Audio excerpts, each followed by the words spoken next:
বৰ্তমানো অসম আৰক্ষীৰ নতুন নিযুক্তি প্ৰক্ৰিয়া আৰম্ভ হৈছে।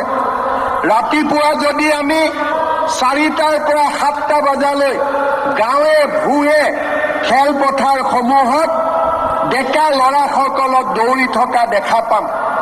কাৰো মনত চিন্তা নাই যে কাৰোবাক টকা দিব লাগিব, কাৰো মনত চিন্তা নাই যে কাৰোবাক পইচা দিব লাগিব।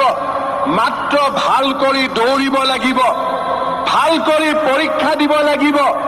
আমাৰ ভৱিষ্যত আমি নিজে অংকন কৰিম।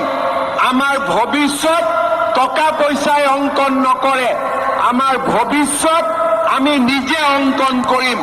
তেনে একচাম সাহসী আৰু শক্তিশালী যুৱকে আজি অসম পুলিচত নিযুক্তিৰ বাবে প্ৰযত্ন কৰি আছে। অহা অক্টোবৰ মাহত অসম পুলিচৰ নিযুক্তিৰ প্ৰক্ৰিয়া আৰম্ভ হ'ব আৰু 10 মে তাৰিখে আমি এই নতুন নিযুক্তিৰ প্ৰক্ৰিয়া আমি সমাপন কৰিম।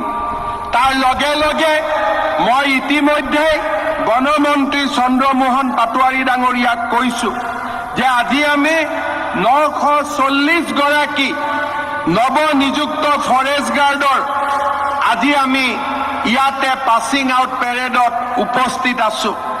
অহা ফেব্ৰুৱাৰী মাহৰ ভিতৰত আৰু 600 নতুন ফৰেষ্ট প্ৰটেকশ্যনত নতুন জোৱানক নিযুক্তিৰ প্ৰক্ৰিয়া আমি আৰম্ভ কৰিব লাগিব, যাতে প্ৰতি বছৰে আমি এনেকৈ এচাম নতুন যুৱকক অসম ফৰেষ্ট বেটেলিয়নত আমি আদৰণি জনাব পাৰোঁ।